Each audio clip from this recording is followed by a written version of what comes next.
रस्ते से जा रहा था, भेलपुरी खा रहा था, पाणीपुरी खा रहा था, हे गाणं आपण ऐकलेलेच आहे. हिंदी चित्रपटातलं हे गाणं आहे. पूर्वी हे गाणं खूप हिट झालं होतं. त्याच गाण्यामुळं महाराष्ट्रामध्ये पाणीपुरी, भेलपुरी, रगडा, पॅटीस याच्या मोठ्या प्रमाणात जाहिरात झाली होती आणि मोठ्या प्रमाणात मराठी माणूस या उत्तर भारतीयांचं जे खाद्य आहे ते स्टॉल आहे याकडे वळले.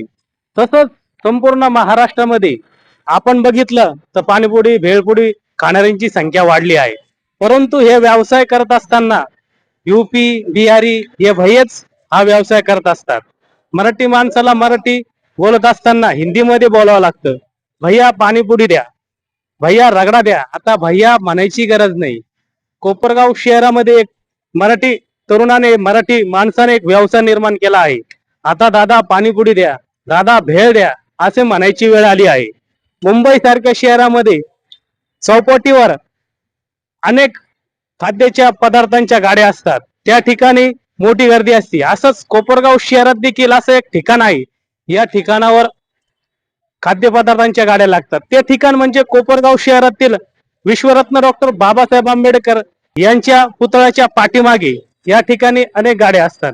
या ठिकाणी असंच कोपरगावच्या एका तरुणाने, जो तरुण पदवीधर आहे, MA झालेला आहे आणि त्या तरुणाने एक मराठी माणसाला लाजवेल असा व्यवसाय चालू केला आहे.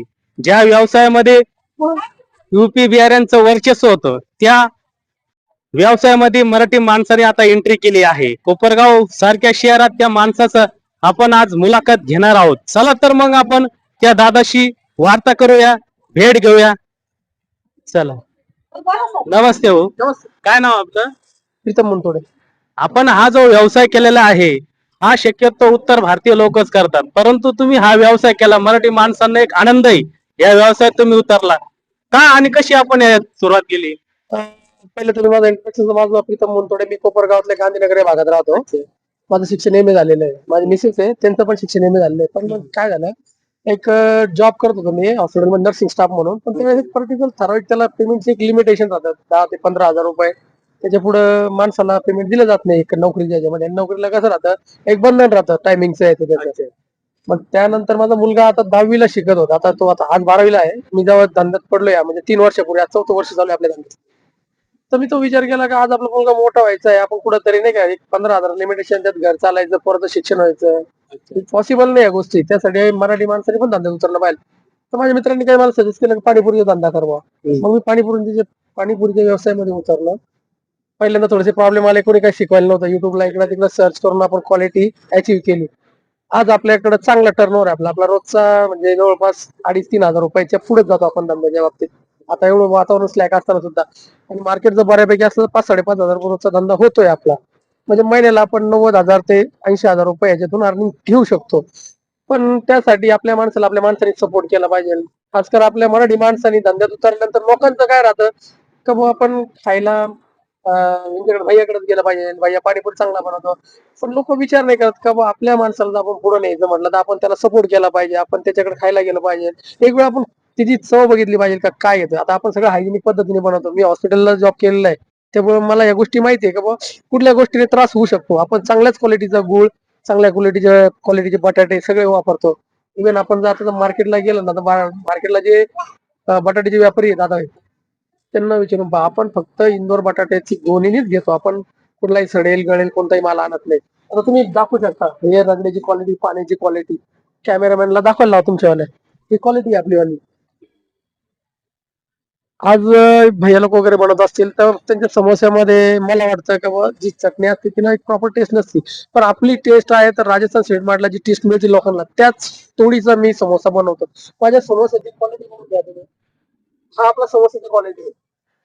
हा समोसा आपण त्यांना 10 रुपयामध्ये देतो पब्लिकला, आणि रगडा म्हणून आपण 20 रुपयाला देतो. पण काय झालंय की आजकाल प्रत्येकाला वाटतं का क्वालिटी पाहिजे तर भैया. तर माझं हे सांगणं आहे का तुम्हाला वाटत असेल का आपल्या पण लेकरांनी, आपल्या पोरांनी जर धंद्यामध्ये पुढे जावं, काहीतरी करावं स्वतःच, तर प्रत्येकाने आपल्या माणसाला पहिले चान्स देणं गरजेचं आहे.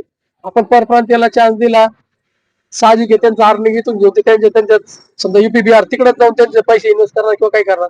माझा धंदा झाला तर माझे पैसे माझ्या गावामध्ये, माझ्या गावातल्या लोकांसाठीच लागणार आहे. मी इथंच शॉपिंग करणार आहे. इकडचे हा पण विचार लोकांनी मनात केला पाहिजे बुवा. आणि सगळ्यात मेन म्हणजे आपला माणूस आहे, पण तुम्ही हक्काने म्हणू शकता. आज जर समजा बाहेरच्या माणसाला जर तुम्ही जर एवढं प्राधान्य देताय, एक वेळ क्वालिटी बघा, आपल्या माणसाला पण पुढे घेऊन जा. बस एवढंच 2 शब्द सांगायचे होते. नमस्कार. निश्चितच दादा, तुम्ही हा जो व्यवसाय केलेला आहे मराठी माणसासाठी एक आनंदाची बाब आहे. त्याचबरोबर तुम्ही एक स्वच्छता पाळता, त्याचबरोबर एक क्वालिटी देण्याचा प्रयत्न केला. निश्चितच मराठी माणसांनी एक वेळ या ठिकाणी येऊन एकदा टेस्ट घ्यायला हवी.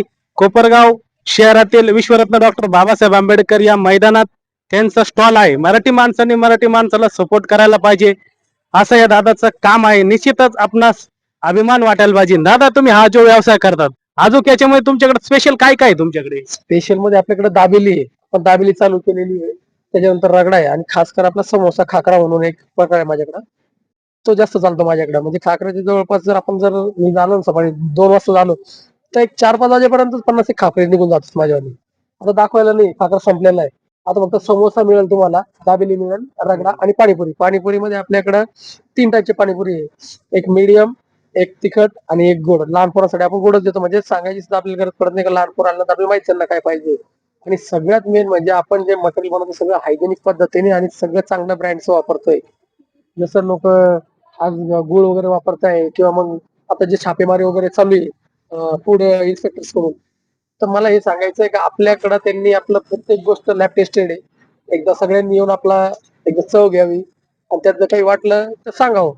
आपण त्यात निश्चितच बदल करण्याचा प्रयत्न करू आणि क्वालिटी देण्याचा प्रयत्न करतोय. मराठी माणूस आहे, कोपरगावातला आहे, हक्काचा माणूस आहे. आज जर तुम्ही जर सपोर्ट केला तर तुमचाच माणूस पुढे जाईल. उद्या तुमचे लेकर धंद्यात उतरणार आहे, त्यांना आम्ही सपोर्ट करू.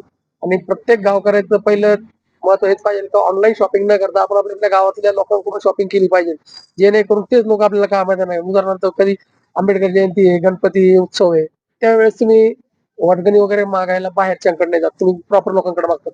तर प्रॉपर लोकांकडे तुम्हाला जर वर्गणीची अपेक्षा आहे तर तुम्ही प्रॉपर लोकांना धंद्यामध्ये पुढे जाऊ द्या ना. बाहेरचे लोक तुम्हाला वर्गणी वगैरे नाही देणार. बाहेरचे लोक म्हणा किंवा ऑनलाईन वाले म्हणा, तुम्हाला जर तुमच्या गावाच्या जर सगळ्या चाली रीती रूढी परंपरा सगळ्यात जपायच्या असतील, तुम्हाला सगळे सामाजिक कार्य सण सुद्धा सगळे करायचे असतील, तर आपण आपल्या माणसाला पुढे घेतलं पाहिजे. लोकल माणसाने लोकल माणसाला घेतलं पाहिजे, तर तुम्ही तोही पुढे जाईल आणि तुम्ही पुढे जाल. जर तुम्ही ऑनलाईन घेताय 2 पैसे स्वस्त मिळताय म्हणून, पण उद्याचा काही फ्रॉडपणा झाला तर त्याची कुठे कंप्लेंट कुठे दखलही घेतली जात नाही. कस्टमर केअर म्हणतो आपण, कस्टमर केअर काहीच तुम्हाला रिस्पॉन्स देत नाही. म्हणजे तुमचा हेडॅक वाढतो आणि त्या वस्तू फ्रॉड येतात त्या पण तुम्हाला. पण जर समजा तुम्ही इथं आज देवकर भाऊचं दुकान आहे किंवा समोर गॅलरी मोबाईल शॉप आहे, तिथं जर काही वस्तू घेतली तुम्ही त्याला जाऊन म्हणू शकता, भाऊ हे मला चांगलं नाही मिळालं, पार्ट बदलून दे मला, तो देईल.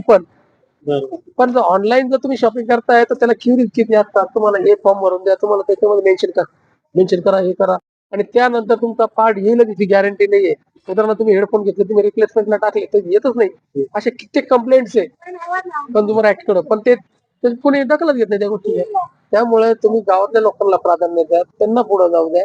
तुमची उद्या धंद्यात उतरण्याची इच्छा असेल, आज तुम्ही लोक समजा परप्रांतीकडे खाताय, मी बघतोय आपला जो लोकल माणूस जो बघतोय ते प्रत्येक जणांना कोणाचा काही ना काही धंदा आहे. उद्या आम्ही पण ठरवू ना, त्याच्याकडे आपण नाही घ्यायचं, आपण एखाद्या दुसऱ्या व्यक्तीकडे घ्यायचं. काय राहतं धंद्याने, ही धंदा साखळी आहे. तुम्ही माझ्याकडे घेतलं, मी तुमच्याकडे घेऊन, तुम्ही आणखीन एकाकडे घ्याल, ही साखळी अशीच जोडत गेली पाहिजे. आणि त्यातल्या त्यात बाहेरची लांबची कडी जोडण्यापेक्षा तुम्ही गावातल्या कड्या जोडा ना. प्रॉपर माणसाला तुम्ही महत्व द्या. स्वतःची पहिले कडी भक्कम करा. तुम्ही जरी बिहारी तिकडे प्राधान्य देत असाल, चव असाल तर तुम्ही खा निश्चित, त्यात माझं दुमत नाही. पण मग मराठी माणसाला पण एक चान्स द्या, त्याची पण चव बघा ना. चव नसेल तुम्ही सांगा, भाऊ तू असा ठिकाणी चुकतोय, तुझी चव अनकम्प्लीट आहे, त्यामुळे आम्ही समोर खातोय, बरोबर आहे.